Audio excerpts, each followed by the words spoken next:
Anne was the daughter of Thomas Boleyn and Lady Elizabeth Howard. Thomas Boleyn was a well-respected diplomat with a gift for languages. He was also a favorite of King Henry VII of England, who sent him on many diplomatic missions abroad. Anne and her siblings grew up at Hever Castle in Kent. They were born in Norfolk at the Boleyn home at Blickling. At the time of Anne's birth, the Boleyn family was one of the most respected in the English aristocracy. Among her relatives, she numbered the Howards, one of the preeminent families in the land, and one of her ancestors included King Edward I of England. She was certainly of more noble birth than Jane Seymour, Catherine Howard, and Catherine Parr, King Henry VIII, three other English wives. Anne's early academic education was limited to arithmetic, her family genealogy, reading, and writing. After living in France for a time during her youth, Boleyn returned to England in 1522, and soon established a residence at King Henry Court as a maid of honor to Catherine of Aragon, King Henry Queen Consort at the time. By the mid-1520, Boleyn had become one of the most admired ladies of the court, attracting the attention of many men, among them Henry Percy, the 6th Earl of Northumberland. When King Henry caught wind of Lord Henry Percy's desired marriage with Boleyn, he ordered against it.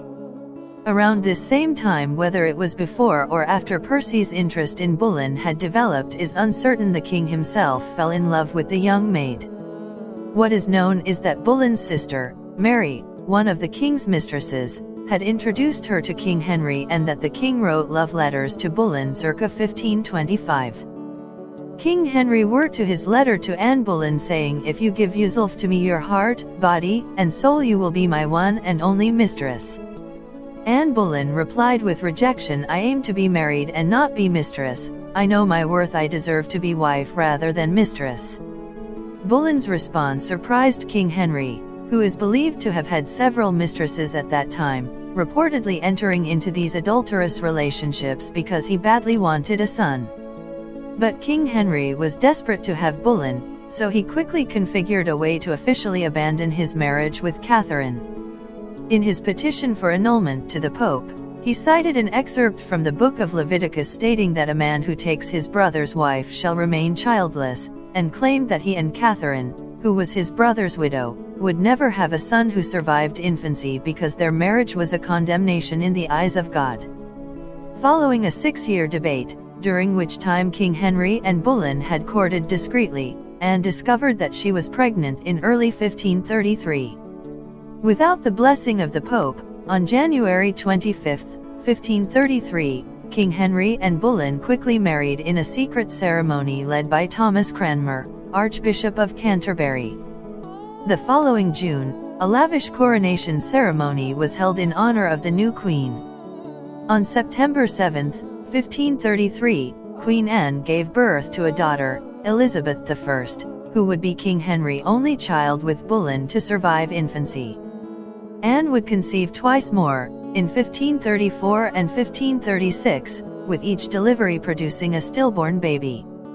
In 1534, Archbishop Cranmer decreed King Henry's marriage to Catherine Aragon invalid because she was the king's sister-in-law. King Henry subsequently broke England away from Rome by setting up the Church of England. While Queen Anne's public persona was that of a sexually promiscuous status seeker, due to being lady-in-waiting during the marriage of the King Henry and Catherine of Aragon. Her efforts to play the traditional role of queen during her reign were both valid and sincere, focusing on improvements for the poor. But England would never warm up to Queen Anne, however. She would remain disliked, by large, for the rest of her short life. Boleyn was less than prepared for her new role as queen. She was extremely unprepared for her new role as the king's wife. A year into their union, King Henry pursued and engaged in sexual relationships with two of Anne's maids of honor, Madge Shelton and Jane Seymour. Unlike Queen Catherine before her, who knew of her husband's infidelity but was able to turn the other cheek, Boleyn was enraged by King Henry's promiscuity and became increasingly jealous. As he had with Catherine, King Henry blamed his adulterous behavior on his mission to have a son and heir to the throne and became increasingly frustrated by his wife's questions about his whereabouts and subsequent reactions. Permeated by resentment and hostility, the marriage quickly fell apart. After Boleyn gave birth to a stillborn male child in January 1536, King Henry decided that it was time to take hold of his legacy. He quickly settled on taking Seymour as his future wife and sought out the annulment of his marriage to Boleyn. He then had Boleyn detained at the Tower of London on several false charges, among them adultery, incest, and conspiracy. It is believed that Thomas Cromwell, chief minister to the king and Boleyn's former friend, plotted her downfall. Boleyn went to trial on May 15, 1536. In court, she remained level-headed and articulate, calmly and clearly denying all of the charges against her. 4 days later, on May 19, 1536, Boleyn was unanimously convicted by a court of peers, and King Henry's marriage to her was annulled and declared invalid. That same day, Boleyn was taken to the Tower Green in London, England, for her execution, by a French swordsman. Her ermine mantle was removed and Boleyn removed her headdress. She kneeled down and was blindfolded. With one swift motion, she was beheaded. Her head and body was buried in an unmarked grave. Within days of Boleyn's execution, King Henry and Jane Seymour were formally wed. The daughter of King Henry and Boleyn, Elizabeth I, would later emerge as one of England's most revered queens.